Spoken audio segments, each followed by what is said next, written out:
مولانا کیسے ہو سکتا ہے؟ لیکن میری بات پہ یقین نہ کرو، نبی کے بات پہ تو یقین ہے۔ اللہ اکبر، ہم ہر کسی کی بات کو جھٹلا سکتے ہیں، لیکن صادق المصدوق محمد الرسول اللہ صلی اللہ علیہ وسلم کی کسی بات کو ہم جھٹلا نہیں سکتے، انکار نہیں کر سکتے۔ جو اس کی بات کو مانے گا جنت میں ڈالے گا، وہ جنت نہیں دوزخ ہوگی۔ جو اس کی بات کا انکار کرے گا اس کو جنت میں ڈالے گا، وہ جنت نہیں بلکہ جہنم ہوگی۔ اور یہ کمزور ایمان والے جو درختوں کو دیکھ کر پھسل جاتے ہیں، قبروں کو دیکھ کر پھسل جاتے ہیں، پتھروں کو دیکھ کر پھسل جاتے ہیں، جبے قبے کو دیکھ کر کے پھسل جاتے ہیں، کسی چمتکار کو دیکھ کر کے راکھ تھی پھول بنا کے دے دیا، ارے کیا بابا ہیں آپ کے جیسا بابا میں نے کسی کو دیکھا ہی نہیں ہے۔ ایسے گندے عقیدے والے، ایسے کمزور ایمان والے اس کے قدموں پہ پڑ جائیں گے اور کہیں گے تو بہت بڑا خدا ہے، لیکن اس خدا کا ستیہ ناش کریں گے، اس کو قتل کریں گے حضرت عیسیٰ علیہ الصلوۃ والسلام۔ قیامت کی 10 بڑی نشانیوں میں سے ایک دجال بھی ہے، یاجوج ماجوج بھی ہے، اور حضرت عیسیٰ علیہ الصلوۃ والسلام بھی ہے۔ یہ دنیا میں فتنہ بن کر کے آئے گا۔ اسی لیے آپ دیکھیں صحیح بخاری کی روایت ہے، اما عائشہ رضی اللہ تعالیٰ عنہ فرماتی ہیں اللہ کے پیارے نبی جناب محمد الرسول اللہ صلی اللہ علیہ وسلم ہر نماز میں مسیح الدجال کے فتنے سے پناہ مانگا کرتے تھے۔ دعا یاد ہے آپ لوگوں کو، اللہم انی اعوذ بک من عذاب القبر واعوذ بک من فتنة المسیح الدجال واعوذ بک من فتنة المحیا وفتنة الممات اللہم انی اعوذ بک من المأثم والمغرم۔ نبی صلی اللہ علیہ وسلم جہاں قبر کے فتنے سے پناہ مانگ رہے ہیں تو وہیں مسیح الدجال کے فتنے سے پناہ مانگ رہے ہیں۔ تو اس لیے میرے بھائی اور دوستو، میری مائیں اور بہنیں، ان فتنوں کو سمجھنے کی کوشش کریں۔ یہ جو دجال کا فتنہ ہے، اس سے بچنے کے لیے اللہ کے پیارے نبی جناب محمد الرسول اللہ صلی اللہ علیہ وسلم نے ایک تو فرمایا کہ ان دعاؤں کو نمازوں میں پڑھا کرو، چاہے وہ نماز فرض ہو، سنت ہو، نفل ہو۔ اور ساتھ میں نبی کریم صلی اللہ علیہ وسلم نے فرمایا اگر کوئی آدمی جمعہ کے دن سورہ کہف کی تلاوت کرتا ہے، دوسرے جمعہ یعنی اگلے جمعہ سے پہلے دجال اگر آ جاتا ہے تو یہ سورہ کہف کو پڑھنے کی برکت سے اللہ تبارک و تعالی دجال کے فتنے سے محفوظ فرما دے گا۔ اگر آپ لوگ پڑھ رہے ہیں الحمدللہ بہت اچھی بات ہے، اگر آپ پابندی نہیں کر رہے ہیں تو پابندی کیجئے، کہیں ایسا نہ ہو کہ دجال آ جائے اس کے فتنے میں ہم مبتلا ہو جائیں۔ بعض روایتوں میں پوری سورہ کہف پڑھنے کے بارے میں جو ہے نبی صلی اللہ علیہ وسلم کا فرمان ہے، بعض روایتوں میں پہلی 10 آیتیں یا آخری 10 آیتوں کا بھی ذکر ہے۔ ان تمام احادیث کو جمع کرنے کے بعد معلوم یہ ہوتا ہے کہ رسول اللہ صلی اللہ علیہ وسلم نے دجال کے فتنے سے پناہ مانگنے کی دعائیں ہم کو سکھائی ہیں۔ رسول اللہ صلی اللہ علیہ وسلم نے ہمیں اس کی طرف اشارہ کیا ہے کہ اگر تم دجال کے فتنوں سے بچنا چاہتے ہو تو یہ چیزیں کرو، بچ پاؤ گے۔ دعا کریں کہ اللہ تعالی ہم سب کو دجال کے فتنے سے بچائے، آمین۔ تیسرا فتنہ جو آج کے دور کا سب سے بڑا فتنہ ہے، اور وہ فتنہ ہے مال کا فتنہ۔ دیکھیے، ایک آدمی کے پاس اگر مال ہے تو اس مال کو صحیح حفاظت کرتے ہوئے صحیح جگہ خرچ کرے تو وہی مال اس کے لیے جنت میں جانے کا ایک ذریعہ ہے۔ لیکن اگر آدمی مال کو صحیح طریقے سے استعمال نہیں کرتا ہے تو مال اس کے لیے فتنہ بن جاتا ہے، اس کی دنیا اور آخرت دونوں تباہ و برباد ہو جاتے ہیں۔ مال کوئی بری بات نہیں ہے، بظاہر مال کوئی بری بات نہیں ہے، اس کے استعمال پر ساری چیزیں ہیں۔ مثال کے طور پر ہمارے گھروں میں چاقو رکھی ہوئی ہے، چاقو رکھنا بری بات ہے نہیں، اس کے استعمال پر ہے۔ چاہے آپ پیاز کاٹ لیں، ٹماٹر کاٹ لیں، بیگن کاٹ لیں، کوئی سبزی کاٹ لیں یا پھر کسی کی گردن کاٹ دیں، جب تک وہ سبزی گوشت کاٹ رہی ہے وہ فتنہ نہیں ہے. جب کسی کی گردن کاٹ رہی ہے وہ چاقو بھی فتنہ بن جاتی ہے. مال بظاہر بری چیز نہیں ہے, لیکن جب آدمی مال کے فتنے میں ملوث ہو جاتا ہے تو پھر آدمی جو ہے اس فتنے میں ملوث ہو کر کے دنیا میں تو ہو سکتا ہے کہ چند دنوں کے لیے کامیاب ہو جائے, لیکن اسی مال کے غلط استعمال سے آدمی کہاں جائے گا؟ جہنم میں جائے گا. اسی لیے سورہ تغابن کی آیت نمبر 15 میں اللہ تعالیٰ نے فرمایا انما اموالکم و اولادکم فتنہ واللہ عندہ اجر عظیم.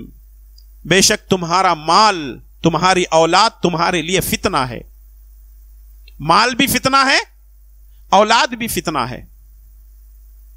اولاد فتنہ کیسے ہے کہ ہم نے اولاد کی تربیت نہیں کی, جدھر دیکھو ادھر بے ایمانی کر رہا ہے, حرام کاریاں کر رہا ہے, تو وہ ہمارے لیے فتنہ ہے. ہماری زندگی میں خود دیکھ رہے ہیں کہ وہ جیلوں میں جا رہا ہے, لوگ اس کو مار توڑ رہے ہیں, ہر جگہ جو ہے وہ غلط کام کر رہا ہے, تو یہ اولاد بھی ہمارے لیے فتنہ بن جاتی ہے. اور اسی مال کے فتنے کے تعلق سے سنن ترمذی کی یہ صحیح روایت ہے جس کو شیخ البانی رحمۃ اللہ علیہ نے صحیح کہا ہے.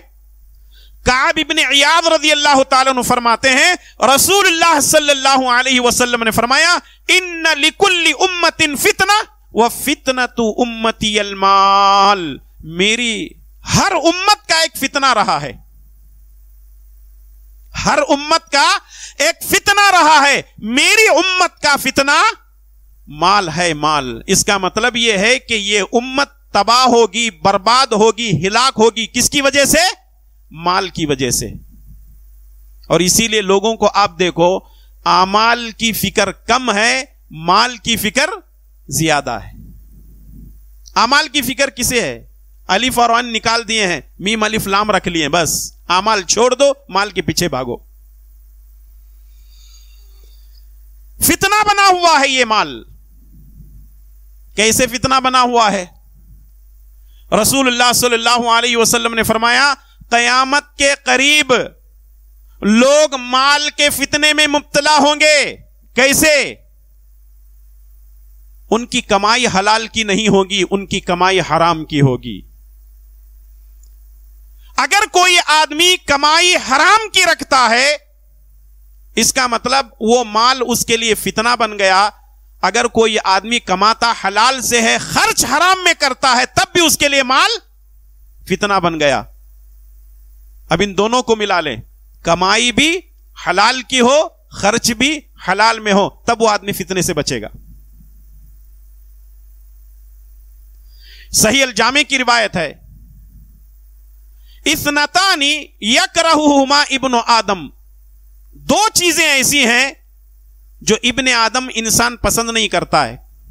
دو چیزیں ایسی ہیں جسے انسان پسند نہیں کرتا. یکرہ الموت, انسان موت کو پسند نہیں کرتا. لمبی موت رہنا, 60-70 سال کیا ہے, 100 رہنا تھا, 200 400 500 رہنا تھا. وہ حضرت نوح علیہ السلام کی تھی نا 950 سال. ارے اتنی زندگی رہتی تو اچھا رہتا تھا. اچھا 60-70 سال کی عمر میں انسان اتنے فتنے کر رہا, اگر حضرت نوح علیہ السلام کی اس کو عمر مل گئی تو پھر کتنے فتنے کرتا. 60-70 سال کی زندگی گزارنے کے لیے لوگوں کو ٹوپیاں ڈال رہا, لوگوں کا قتل کر رہا, لوگوں کو دبا رہا, لوگوں کا حق چھین رہا, اپنے بھائی کا حق بھی چھین رہا, اپنے ارے بولو جی بہن کا حق بھی چھین رہا. ہاں, وراثت میں دینے کو تیار نہیں. ہمارا باور ہے جب میں کرتا تھا پورا کام, یہ سب میرا ہے, پوری دولت کے اوپر ازدے کی طرح بیٹھ جاتا. کہتا میں نہیں دوں گا, اما بابا شادی کرے گی نہیں تیری, اب تجھے کیا بھی ملنے والا نہیں, یہ لے 10,000 روپے. ارے بھیک دے رہا ہے, حق دینا بہن کو, بھیک کیوں دے رہا ہے؟ وراثت میں بہن کے 10 لاکھ روپے 12 لاکھ روپے بنتے ہیں. کہتا ہے 10,000 لے لے, سائن کر کو جا. اچھا یہاں ایک اور بات بھی آتی, کیا ہے؟ تو بڑی بہنوں کو بڑا دل کرنا,